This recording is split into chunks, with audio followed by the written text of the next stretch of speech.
میرے نبی نے فرمایا ماں باپ تیری جنت ہیں تیری جہنم ہیں، دکھ دو گے تو تمہاری کوئی عبادت تمہیں جنت تک پہنچا نہیں سکتی، سکھ دو گے دعا لے لو گے تو تمہیں وہاں تک پہنچائیں گے۔ میرے نبی جنت میں گئے تو آپ نے قرآن کی تلاوت کی آواز سنی تو آپ نے فرمایا یہ کون تلاوت کر رہا ہے؟ تو فرشتوں نے کہا جی نعمان۔ نعمان وہ تو ابھی مرا نہیں، مدینے میں بیٹھا ہوا ہے، تو یہاں تلاوت کیسے؟ یہ 7-8 ہزار 10 ہزار کے مجمع کو سنانے کے لیے کتنا بڑا ساؤنڈ سسٹم ہے، اور نعمان کی مدینے کی تلاوت 7 آسمان پار کر کے جنت میں کیسے جا رہی ہے؟ تو انہوں نے عرض کی یا رسول اللہ، انہوں نے ماں کی ایسی خدمت کی ہے، جب قرآن کھولتے ہیں اللہ ساری جنت کو سناتا ہے، ساری جنت۔ ماں کے کیسے خدمت گزار تھے؟ ماں کے لیے کھانا خود پکاتے تھے، بیوی سے نہیں پکواتے تھے، ماں کے کپڑے خود دھوتے تھے، بیوی سے نہیں دھلواتے تھے، پھر سامنے بیٹھ کے روٹی خود کھلاتے تھے، بیوی سے نہیں کہتے تھے، اور ماں کے لیے سر میں تیل بھی لگاتے، جوئیں بھی نکالتے تھے۔ ایسی خدمت کی کہ اللہ نے عرش تک ان کی آواز کو پہنچا دیا۔ ہماری ماؤں کو اولاد بھاؤ کا نہیں، چپ نہ کر بڈھی ہو گئی ہیں تینوں پتہ ہی کوئی نہیں، یہ ان کانوں نے سنے ہوئے جملے ہیں، میں کوئی فرضی گل نہیں ہے، یہ سنے ہوئے جملے ہیں ان کانوں سے۔ میں اسی ماحول کا پیدائشی ہوں۔ میرے نبی نے کہا اگر میری ماں زندہ ہوتی اور میں عشاء کی نماز کے لیے مصلی پہ ہوتا اور سورۃ فاتحہ شروع کر چکا ہوتا، نفل نہیں، سنت نہیں، واجب نہیں، فرض فرض فرض، میں عشاء کی نماز کے لیے مصلی پہ ہوتا اور سورہ فاتحہ شروع کر چکا ہوتا، اور ادھر سے میرے گھر کا دروازہ کھلتا اور میری ماں کہتی محمد، تو میں نماز توڑ دیتا۔ میں کہتا جی اماں جان، میں نماز پھر پوری کروں گا۔ ہاں، امام زین العابدین اپنی ماں کے ساتھ کھانا نہیں کھاتے تھے۔ عرب میں عیب ہے وکھری پلیٹیں کھاوے تو ساڑھے پاسے وکھریاں پلیٹاں کٹھے کھاتے تھے، تو امام زین العابدین اپنی ماں کے ساتھ کھانا نہیں کھاتے تھے۔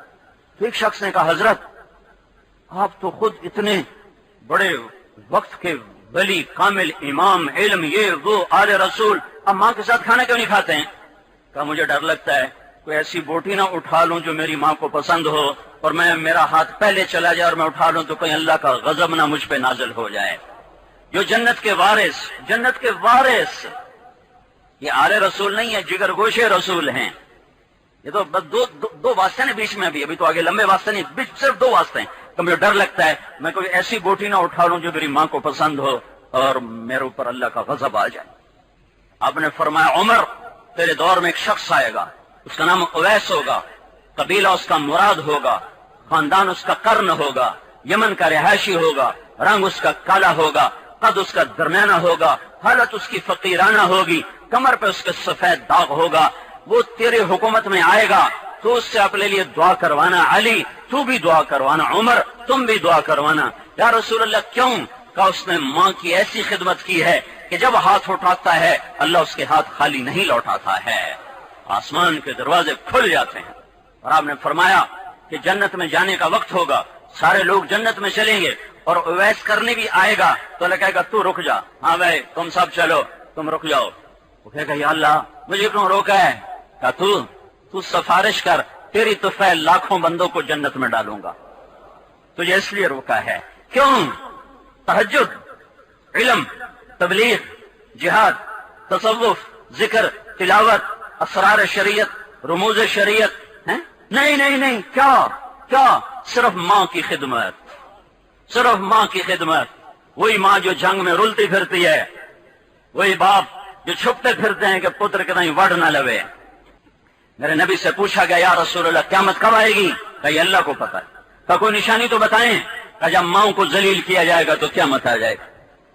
تمہیں خبر ہے اللہ کے نبی نے ماں باپ کی نافرمانی کے لیے کیا لفظ استعمال کیا ہے؟ عقوق، نافرمانی نہیں، عقوق۔ پھر اس کو مراد میں لے جاتے ہیں نافرمانی۔ معصیت عربی زبان میں نافرمانی کے لیے معصیت کا لفظ ہے، عقوق یہ ہے۔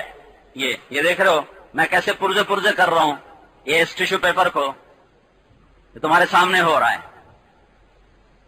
اور یہ بکھر گیا، اس کا مطلب ہے عقوق، کسی چیز کا ٹکڑے ہو کے بکھر جانا۔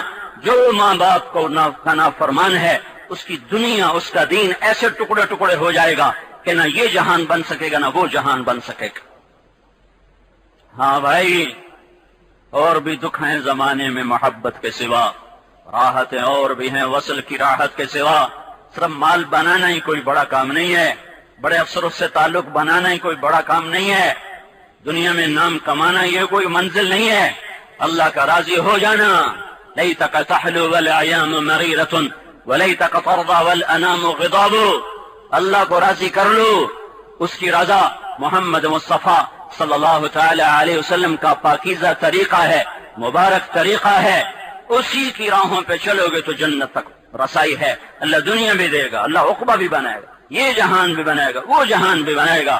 حرام سے نکلو، جھوٹ سے نکلو، شراب سے نکلو، ناچ گانے کی محفلوں سے نکلو، زنا سے نکلو۔ پوچھا گیا زلزلے کیوں آتے ہیں؟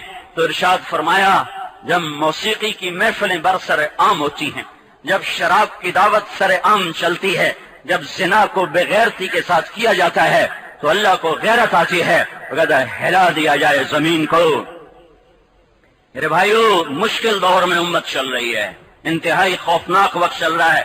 میں سب کے سامنے ہاتھ جوڑتا ہوں، توبہ کرو، توبہ کرو۔